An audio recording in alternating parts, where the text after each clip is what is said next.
हाय दोस्तों, एक बार फिर से आप सभी लोगों का YRS क्लास में बहुत बहुत स्वागत है। दोस्तों आज हम पढ़ेंगे इस वीडियो में क्लास 10 विषय गणित। गणित में दोस्तों मैंने आप लोगों को इसके पहले के वीडियो में सेट नंबर 3 2020 824 MZ कोड में जितने भी प्रश्न थे वो सभी प्रश्न अच्छी तरीके से बता दिया था।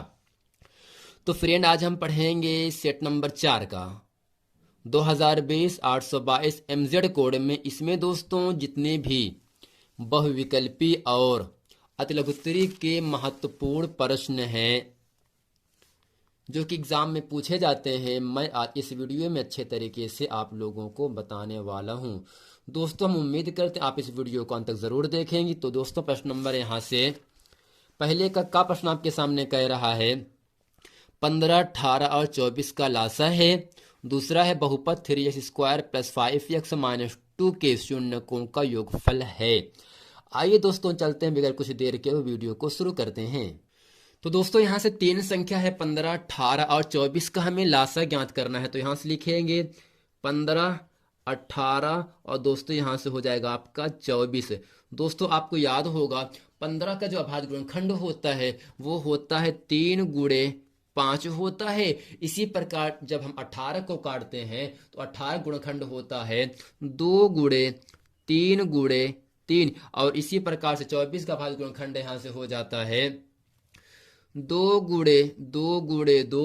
और दोस्तों इसके साथ साथ ही ये संख्या 3 से कटेगा और ये जो संख्याएं हैं,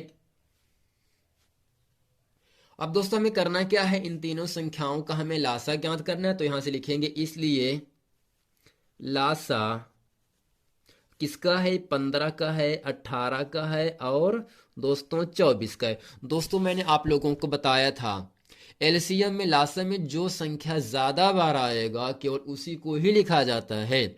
जैसा कि ऊपर आपको दिख रहा होगा 15 का जो अभाज्य गुणनखंड है इसमें 3 एक बार है, 18 में 3 2 बार है और 24 में केवल दोस्तों 3 एक ही बार है। तो दोस्तों हम एलसीएम में लिखते हैं ज्यादा बार वाला, और ठीक इसी प्रकार 18 में गुणनखंड में 2 आया है एक बार, जबकि 24 में 3 आया है 3 बार। तो हम एलसीएम में लिखते हैं अधिक बार वाला मान, तो 2 को लिखेंगे 3 बार वाला, तो 2 गुणे 2 गुणे 2। इसी प्रकार से 3 ऊपर एक बार, 3 नीचे 2 बार आया है तो 3 को लिखेंगे 2 बार वाला। तो दोस्तों यहां से होगा 3 गुणे 3 और केवल 5 दोस्तों एक ही बार है। तो दोस्तों यहां से हो जाएगा आपको जो लासा आया 15, 18 और 24 का, इन सभी संख्याओं का हम गुणा कर देंगे। 2 दूनी 4, 4 दूनी 8, 8 त्रिक 24, 24 तिया 72, 72 पंछे दोस्तों होता है 360, जो कि ऑप्शन नंबर आपका चौथा सही है। दोस्तों उम्मीद करते हैं प्रश्न नंबर 1 का इसे अच्छे तरीके से आप समझ गए होंगे। आइए आपको लेके चलते हैं प्रश्न नंबर 1 के खा में। अब दोस्तों प्रश्न नंबर 1 का खा आपके सामने यहां से है 3x² + 5x - 2 के शून्यकों का योगफल ज्ञात कीजिए। दोस्तों यहां से लिखेंगे 3x² + 5x - 2 की तुलना ax² + bx + c से करने पर, यही दोस्तों जो समीकरण दिया है ax² + bx + c, यही द्विघात बहुपद का मानक रूप होता है। अब दोस्तों इसमें जो x² का जो गुणांक है वो आपका a का मान कहलाएगा, अर्थात a बराबर 3। जो x का गुणांक b यहाँ पर है वो आपका b का मान कहलाता है। तो यानी यहाँ पर हो जाएगा आपका b बराबर दोस्तों 5 हो जाएगा, जबकि जो c का मान वो आपका अचर पद होता है। तो फ्रेंड हमें मूलों का अर्थात शून्यकों का योगफल ज्ञात करना है। तो यहां से लिखेंगे इसलिए शून्यकों का योगफल जिसे दोस्तों लिखते हैं अल्फा + बीटा। दोस्तों सूत्र होता है -b/a, अर्थात यहां से -x का गुणांक बटे x² का गुणांक। दोस्तों यहां से हो गया आपका अल्फा + बीटा बराबर माइनस, जैसा कि दोस्तों b का मान ऊपर 5 है और a का मान दोस्तों 3 है। दोस्तों -5/3, इन चारों ऑप्शन में ऑप्शन नंबर आपका तीसरा सही है दोस्तों, आपका आंसर हो जाएगा। अब दोस्तों प्रश्न नंबर आपका ग आपके सामने यहां से कह रहा है बिंदु 3,4 की मूल बिंदु से दूरी ज्ञात कीजिए। चूंकि दोस्तों सूत्र होता है मूल बिंदु से दूरी, यहां से लिखेंगे मूल बिंदु मूल बिंदु से दूरी, जिसे दोस्तों डी से लिखते हैं। डी का फार्मूला यहां से हो जाएगा X square plus Y square, जब दोस्तों दूसरा बिंदु आपका मूल बिंदु होगा तब। दोस्तों यहां से होगा आपका डी बराबर X square plus Y square. अब यहां से करते हैं डी बराबर हो जाएगा आपका एक्स का मान पहले जिसे हम भुज कहते हैं 3 है, 3 का स्क्वायर दोस्तों होगा, वाई अर्थात यहां से कोड का मान दिया है 4 तो होगा दोस्तों 4 का स्क्वायर। अब यहां से करते हैं डी बराबर दोस्तों 3 का वर्ग 9, 4 का वर्ग 16, इन दोनों का जो जोड़ होता है वह आपको मिलेगा 25, और दोस्तों 25 का जो वर्गमूल होता है वो आपका 5 होता है। जैसा कि दोस्तों इन चारों ऑप्शन में ऑप्शन नंबर आपका दूसरा सही है।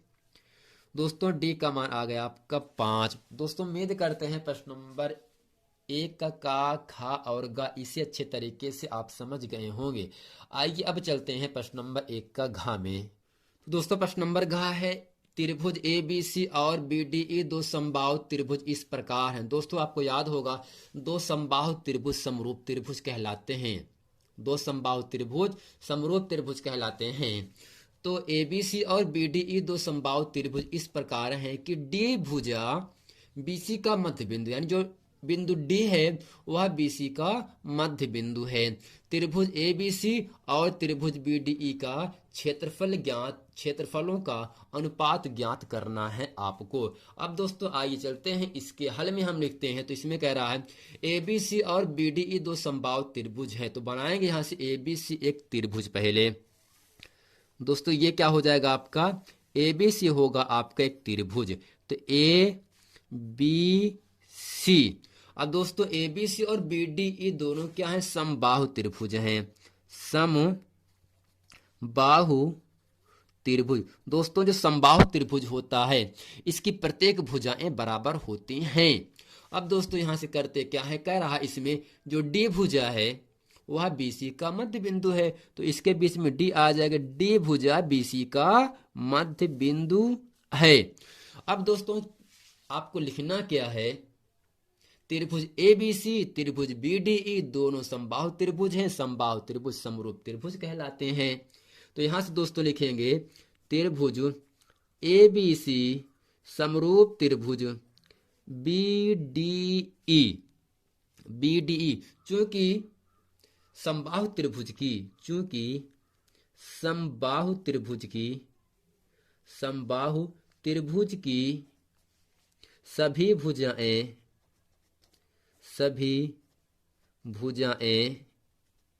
सभी भुजाएं बराबर होती हैं। दोस्तों आपको याद क्या रखना है, जो समबाहु त्रिभुज होगा उसकी सभी भुजाएं क्या होती हैं, बराबर होती हैं, यानी जितना ए बी उतना बी सी उतना ही आपको सी ए रहता है। तो यहां से होगा ए बी बराबर बी सी बराबर सी ए। अब दोस्तों हमें क्या करना है, इसका हमें क्षेत्रफल ज्ञात करना है। क्योंकि दोस्तों आपको यहाँ पर दिया है डी क्या है, बीसी का मध्य बिंदु है। अगर दोस्तों डी बीसी का मध्य बिंदु है तो अगर हम बी डी का मान निकाले यहाँ से, बी डी बराबर जो बी डी दूरी है वह बीसी का आधा है, तो यहाँ से होगा बीसी बटे 2। अब दोस्तों यहाँ से हो जाएगा आपका बी डी बराबर जो बीसी है वह ए बी के बराबर, तो यहां से होगा आपका ए बी बटे 2 हो जाएगा। तो दोस्तों हमें क्षेत्रफलों का अनुपात पूछ रहा है, तो यहां से लिखेंगे इसकी भुजा क्या है ए बी, तो यहां से होगा ए बी बटे बी डी का होल स्क्वायर बराबर एरिया का मतलब क्षेत्रफल, एरिया ऑफ त्रिभुज A B C area of त्रिभुज बी डी ई। अब दोस्तों करते क्या है यहां से, तो ए बी को ऐसे लिखेंगे, जबकि जो बी डी है उसका मान यहां से दिया है ए बी बटे 2, ये दिया है ए बी बटे 2, तो यहां से होगा ए बी बटे 2। दोस्तों पूरे का होल स्क्वायर बराबर दिया है एरिया ऑफ त्रिभुज ए बी सी बटे एरिया ऑफ त्रिभुज बी डी ई। अब दोस्तों करते क्या है, दो ऊपर चला जाएगा, 2ab बट्टे ए बी पूरे का होल स्क्वायर बराबर एरिया ऑफ त्रिभुज ए बी सी बटे एरिया ऑफ त्रिभुज बी डी ई। अब दोस्तों करते क्या है, ए बी से ए बी कट गया, इसे अपन 1 मान सकते हैं। तो दोस्तों 2 का वर्ग 4 हो जाएगा और 1 का वर्ग 1 ही रहेगा। तो एरिया ऑफ दोस्तों यहाँ से होगा त्रिभुज ए बी सी बटे एरिया ऑफ त्रिभुज बी डी ई। अब दोस्तों हमें दोनों त्रिभुजों का अनुपात पूछ रहा था, तो इसलिए यहाँ से करेंगे, इसलिए एरिया ऑफ त्रिभुज ए बी सी अनुपात एरिया ऑफ त्रिभुज बी डी ई बराबर दोस्तों 4:1।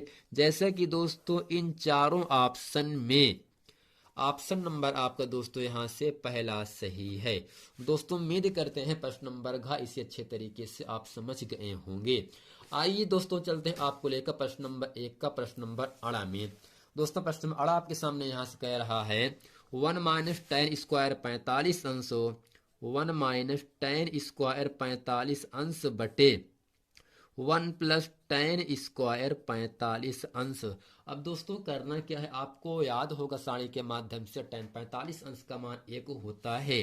तो यहाँ से हो जाएगा आपका 1 माइनस टेन 45 का मान 1 का स्क्वायर बटे 1 प्लस 1 का स्क्वायर। तो हो दोस्तों होगा 1 माइनस 1 बटे 1 प्लस 1। दोस्तों यहाँ से कट गया आपका 0 बटे 2। क्योंकि दोस्तों आपको याद होगा 0 में किसी भी संख्या से भाग करने पर 0 प्राप्त होता है। क्योंकि दोस्तों हमें इसके ऑप्शन में 0 तो है ही नहीं, फलन में मान दिया है। तो आपको याद रखना है, क्या साइन 90 अंश का मान 0 होता है? नहीं। टेन 90 अंश का भी मान 0 नहीं होता है। साइन 45 अंश का भी मान 0 नहीं होता है। तो दोस्तों कॉस 90 अंश का मान 0 होता है, इसलिए इस 0 के स्थान पे हम लिख सकते हैं कॉस 90 अंश, जो कि इन चारों ऑप्शन में ऑप्शन नंबर आपका पहला सही है। तो दोस्तों आइए चलते हैं आपको लेकर प्रश्न नंबर दूसरे के का में। दोस्तों प्रश्न नंबर दूसरे का जॉब का प्रश्न है, ये 30% कोर्स में एग्जाम में कर चुका है, अर्थात जो प्रश्न है प्रायिकता पाठ से आया है, इसको आपको नहीं पढ़ना है। प्रश्न नंबर ख है, चित्र में डीई समांतर बीसी है, भुजा एडी की लंबाई ज्ञात करनी है, जबकि दिया गया है कि ए बराबर 2.7, बी डी बराबर दोस्तों यहाँ से है 10.8 सेंटीमीटर और सीई का मान दिया है 8.1 सेंटीमीटर। दोस्तों इस पूरी त्रिभुज में एडी की लंबाई हमें ज्ञात करनी है। आइए दोस्तों चलते हैं प्रश्न नंबर ख, और प्रश्न नंबर दोस्तों ग कह रहा है साइन 52 अंश साइन 38 अंश माइनस कॉस 52 अंश कॉस 38 अंश का मान क्या होगा। तो दोस्तों यहां से त्रिभुज ए डी ई त्रिभुज ए बी सी दोनों त्रिभुज समरूप त्रिभुज होते हैं, क्योंकि समरूप त्रिभुज में जो प्रत्येक कोण होता है वो आपका 60-60 अंश का होता है। यानी दो आकृतियां जिनके आधार समान हो परंतु आवश्यक रूप से आमाप समान ना हो, उसे दोस्तों हम कहते हैं समरूप आकृतियां। यानी अगर दो आकृति है दोनों सेम आकृति, यानी वृत्त वृत्त समरूप होता है, त्रिभुज त्रिभुज होगा, वर्ग वर्ग होता है, आयत आयत होता है। कभी भी आयत और वृत्त त्रिभुज और वृत्त कभी भी समरूप त्रिभुज नहीं होते हैं। यानी जब दो सेम आकृतियां रहेंगी, दो सेम आकृतियां रहेंगी, तभी दोनों त्रिभुज समरूप होते हैं। समरूप में संगत भुजाएं समानुपाती होती हैं, अर्थात कहने का मतलब ये है ए डी बट्टे बी डी। तो यहां से लिखेंगे इसलिए ए डी बटे बी डी बराबर ए ई बटे ई सी। तो ए ई बटे ई सी। अब दोस्तों हमें करना क्या है, ए डी आपको ज्ञात करना है, तो यहां से लिखेंगे ए डी बटे, जबकि बी डी का मान कितना है 10.8 10.8 बराबर ए ई का मान है यहां से 2.7 बटे इसी का मान यहाँ से दोस्तों है 8.1। अब दोस्तों करते क्या है, यहाँ से दशमलव के बाद एक एक अंक दशमलव कट जाएगा, केवल बचा AD/10.8 बराबर 27/81। दोस्तों 27 तियैया दोस्तों होता है 81। तो अब हम तिरछा गुणा कर देंगे, 3 × AD, 3 × AD बराबर 10.8। दोस्तों AD का मान कितना होगा, 10.8/3। तो AD बराबर दोस्तों यहाँ से हो जाएगा, जब हम 10.8 में 3 से भाग करते हैं तो 3.6 सेंटीमीटर आपको मिल गया आपका AD का मान, 3.6 सेंटीमीटर। दोस्तों उम्मीद करते हैं ये पूरा प्रश्न अच्छे तरीके से आप समझ गए होंगे। आइए अब चलते हैं प्रश्न नंबर दूसरे का गा प्रश्न पढ़ते हैं। इसमें दोस्तों साइन 52 अंश को ऐसे लिखेंगे, साइन 52 अंश, जबकि 52 और 38 दोनों कोणों का योगफल 90 हो रहा है, तब हम इन दोनों कोणों में एक कोण तोड़ देते हैं। तो पहले कोण को लिखा और दूसरे कोण को हम तोड़ देंगे। तो साइन दोनों कोणों का जोड़ 90 हुआ, 90 में हम कितना घटाएं, अगर दूसरा मान तोड़ रहा हूं तो पहला मान आपको 52 घटाना पड़ेगा, माइनस कॉस 52 को दोस्तों ऐसे ही लिख दीजिए। अब दोस्तों जो कॉस 38 है इसे लिख सकते हैं, इन दोनों कोणों का जोड़ 90 हो गया, माइनस 52 को आप फिर घटा दीजिए। दोस्तों साइन 52 अंश साइन 90 अंश माइनस थीटा का सूत्र होता है कॉस थीटा, जबकि थीटा का मान यहाँ से 52 अंश माइनस कॉस 52 अंश। अब दोस्तों इंटू कॉस 90 अंश माइनस थीटा का फार्मूला होता है साइन थीटा अर्थात 52। दोस्तों यहाँ से हो जाएगा आपका, ये प्लस में है ये माइनस में है, sine 52 sine 52 cos 52 cos 52, minus plus में है, सेम संख्या है तो दोस्तों कट जाएगा। और दोस्तों कटने के बाद आपको 0 प्राप्त होगा, यही 0 आपका इस पूरे प्रश्न का उत्तर हो जाता है।